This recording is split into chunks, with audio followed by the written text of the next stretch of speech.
Innovation, agility, simplicity, those are the buzzwords that Airbus CEO Fabrice Bregier wants to talk about here in Davos. He joins me now. Mr. Bregier, thanks for talking to us. Now for Airbus, I'll give you innovation, certainly an innovative company, but can a company the size of Airbus ever be agile or simple? This is the point. We are very innovative. This is the fuel of our growth. We know that. We invest around 2.5 billion euros a year in research and development. But we are getting successful and so big. And I don't want us to become bureaucratic. And this is the new motto. Let's do things complex, but simpler, faster. This is so important because we know that big companies will be challenged by newcomers. And so we need to be very reactive, to be open to others' ideas. This is, I think, what I want to spread around the mindset of everybody among the executives and employees of Airbus. So does that mean we're looking at a shift to simpler production systems, maybe less outsourcing, more centralization? I mean, how does this translate into a different way of production for Airbus? Well, first of all, it will translate into a slight change of organization. I intend to have an innovation officer reporting directly to me, with a small team of bright people able to come up with ideas generation from Airbus, but also from our partners.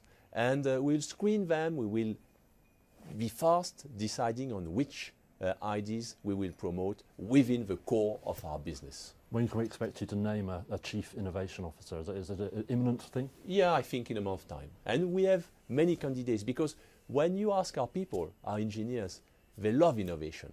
When they are challenged by others' ideas, they are more resistant. So this is what I have to break. Okay. While we're on the subject of innovation, I believe you've been talking about it at a panel here in Davos. Could you just give us an idea, key technologies for the next 5 to 10 years? What's on your wish list? What would really transform your ability to take a big step forwards in the performance of the airliners that you build? Well, first of all, 2 years ago we innovated a lot with an old product. So it's not just about new technologies. I refer to the A320neo, re-engine A320. And we got immediately 1,500 orders from the airlines because it was what the airlines were expecting. But we were the first. Some airlines were really hoping for a clean sheet design, though, weren't they? Yes. And you decided technology wasn't right for that. So what do you need to make that step? We need a lot of efforts. We need to improve the engine performance.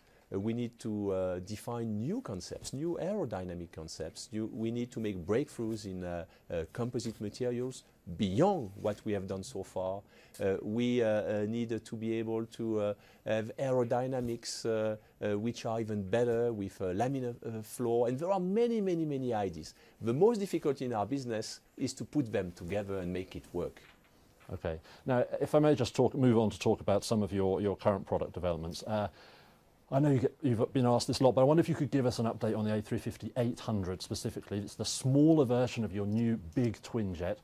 A lot of customers moving away from it, relatively small order book. Do you have any update for us on your plans to rethink possibly the production on that? It will be ultimately a member of a family, but we are so successful with the 900 and with the biggest one, the Dash 1000, that this is not currently the first priority.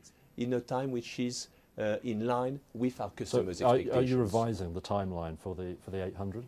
Yeah, it's probably not before the end of 2016. Okay. Now, I know you don't want to talk about your competitors' recent problems, but if I could put one question to you in the guise of your own products.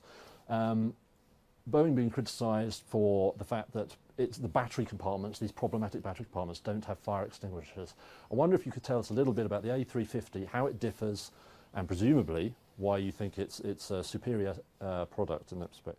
Well, first of all, I don't know the details. And we need to be fully confident that the FAA will do the right thing.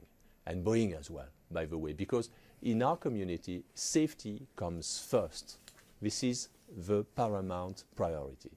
Then, after that, regarding the design, it's not, as you said, limited just to this type of battery. It's the way it is integrated in your electronics, in your aircraft, the way you protect it against fires, against short circuits. And we believe so far that we have a robust design. However, We will draw the lessons from the 787. We will look at the recommendations and guidelines of the FAA. And if by chance we need to change it, we have plenty of time, because this aircraft, the 350, will be delivered to our first customers not before the second half of 2014, meaning almost in 2 years' time. So it's not a challenge and it's not a burden for us. Okay, final question. Boeing obviously had a great year last year because they had a new product to bring to market. They were playing catch up on the A320neo. That initial boost presumably has worn off. So have you any update for us on market share this year going ahead? What are you hearing from customers? This morning we're hearing that Delta is looking at a reasonably sizable order, for example. I will give you 3 numbers. First of all, we have the biggest order book of industry with 4,000, almost 900 aircraft, which is massive, 7 years of production. Second, you are right that Boeing had to catch up a little bit with their new 737, but we enjoy still 62% market share, so the A320neo is recognized as the best aircraft. And third, this year, we believe that the growth will continue. The growth is not in Europe, it's not in the United States, it's in Asia. And so we expect to have orders well above our deliveries, meaning probably higher than 700 units. So parity this year roughly between you and Boeing on new orders? We'll see. This is not the point. My point is to grow year after year and to increase constantly the profitability of Airbus. Okay, Mr. Breguet, thank you very much for talking to us. That was Airbus CEO Fabrice Breguet talking to us here in Davos. I'm Julian Sadthwaite. This is Reuters.